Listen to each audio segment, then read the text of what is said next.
Welcome to this week's episode of the Declutter 360 podcast. I'm Lauren Diekman, a certified home organizer and mindset coach who's created this space that is dedicated to helping you unlock your potential to live an organized life once and for all. Are you ready to get organized from all angles? Let's dive in.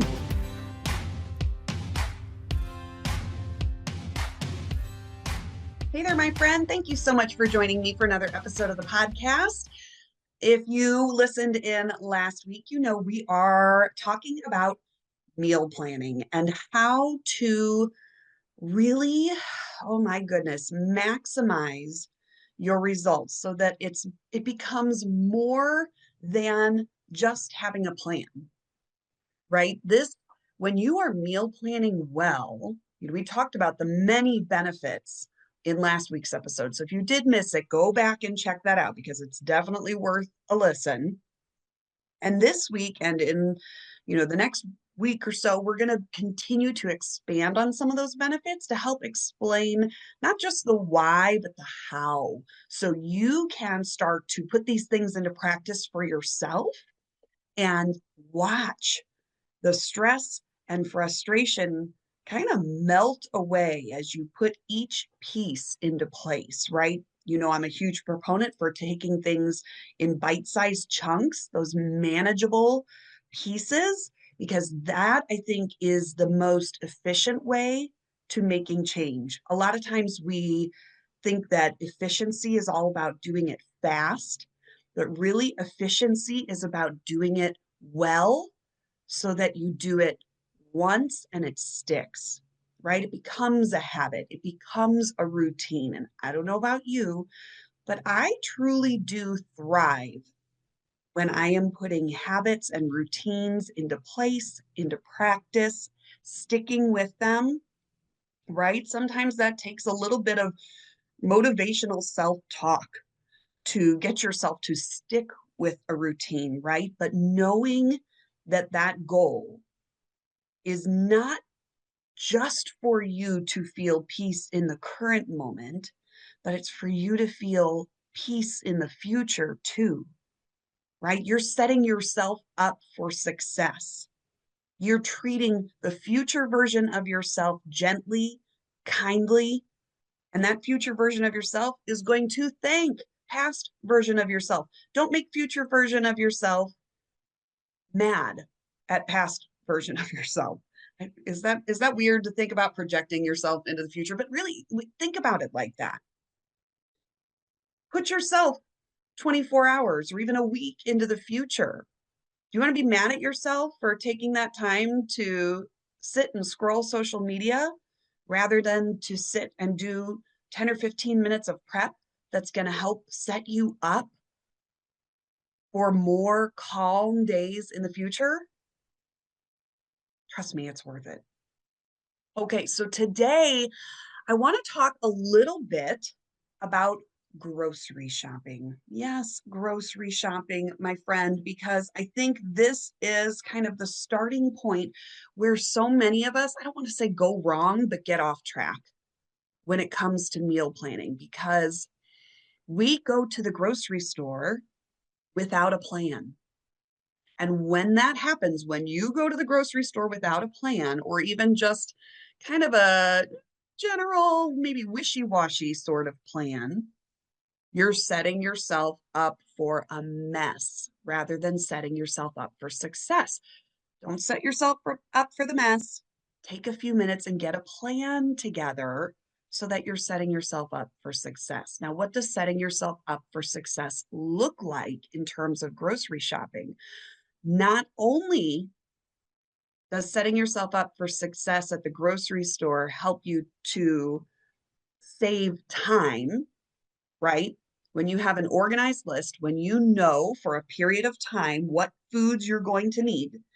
I know with meal planning, we specifically are talking about, dinners for the most part, but you can still be intentional and think about what kinds of things you're going to want and need to eat for lunches, especially if you're not just packing leftovers from dinner the night before. If you prefer a turkey sandwich and a specific kind of fruit and whatever, then you need to buy ingredients to make said turkey sandwich just the way you like it and that specific kind of fruit so that you have those things on hand to be able to make your lunch and keep yourself out of the drive-through, right?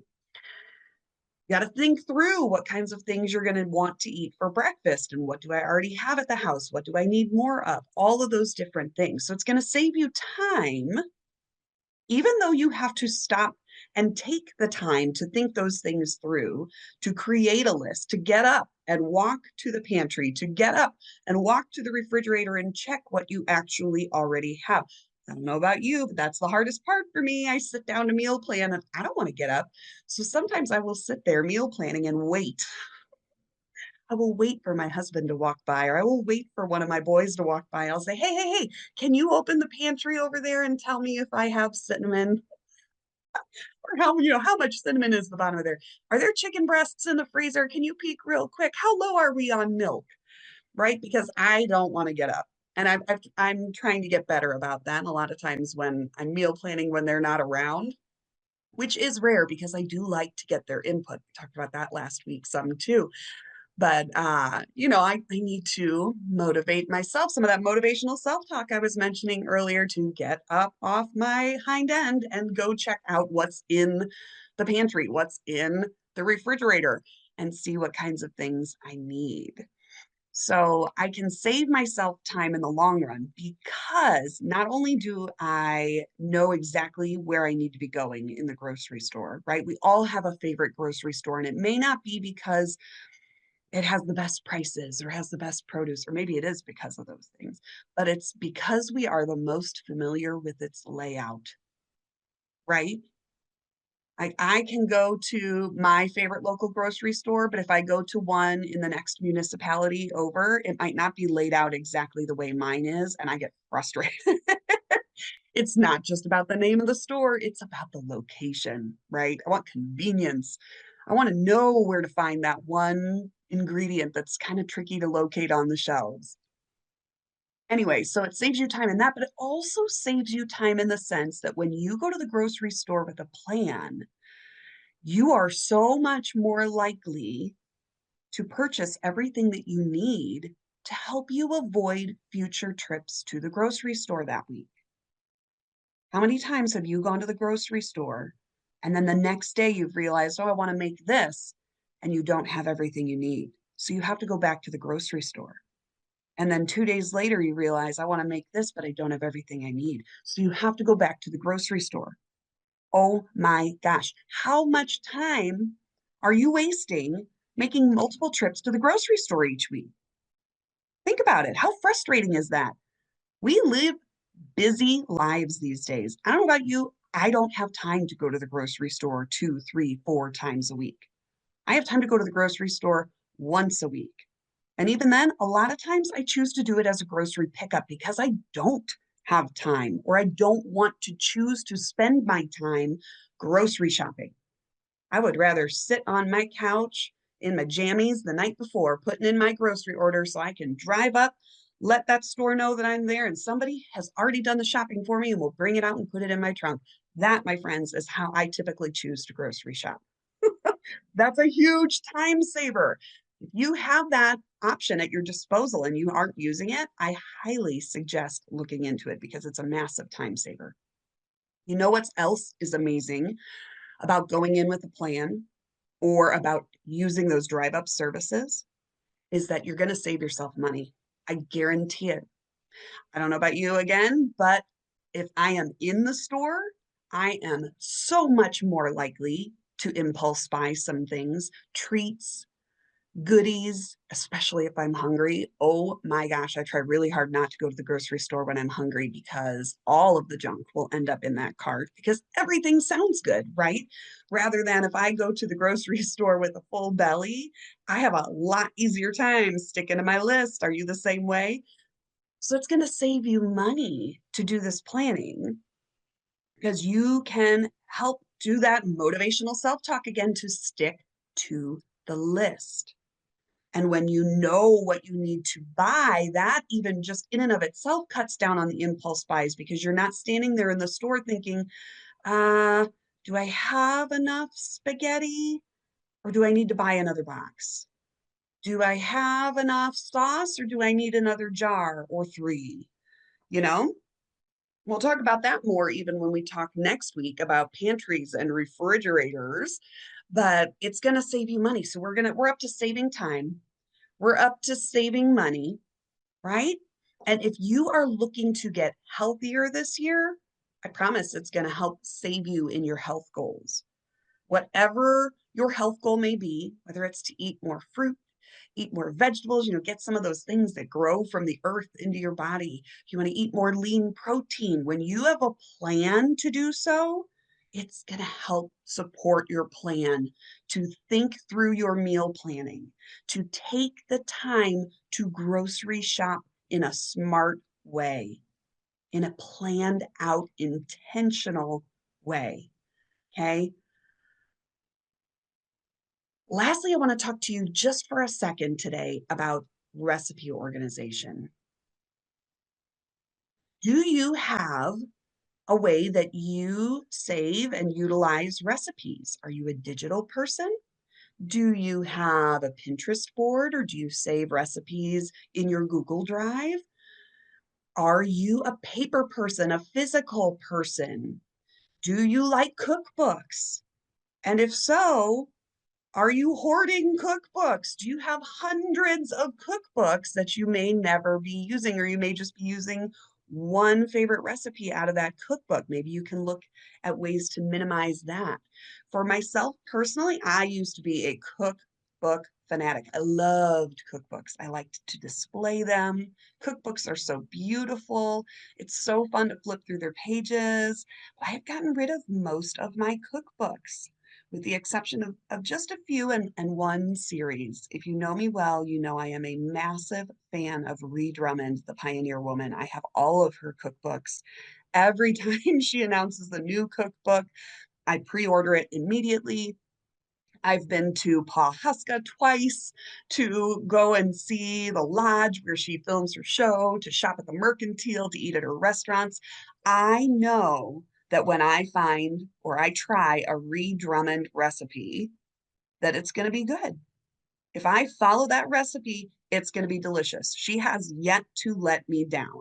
If my children are skeptical about something that I'm making for dinner, all I have to say is it's a Pioneer Woman recipe. And they're like, oh, okay. And they're no longer skeptical. They know it's going to be something delicious. So I have all of her cookbooks and I've got, those pages are dog-eared and there's Post-it notes sticking out of there. But for the most part, my recipe organization system, I print out my recipes, favorite recipes. Okay. If I'm cooking a recipe for the first time, there's a good chance I'm going to try to just use it from a digital version. Although sometimes that drives me crazy and I go ahead and print a copy anyway. But then once I make that recipe, we all try it.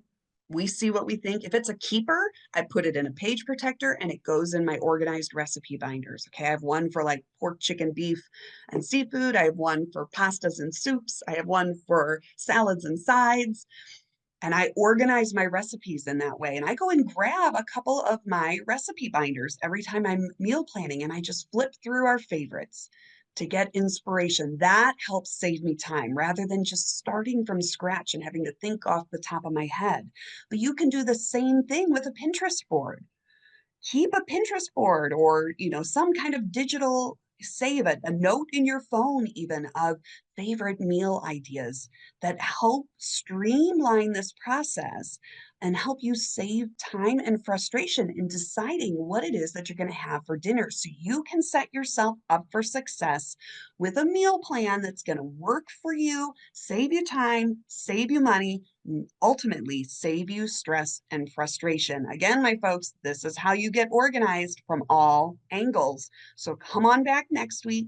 Join me as we're going to be talking about getting your refrigerator and your pantry set up for success with meal planning and helping those to stay more organized by using meal planning as well.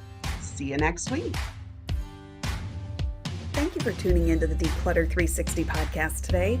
I am so grateful that you found me and that we can partner together to help you live life organized from all angles.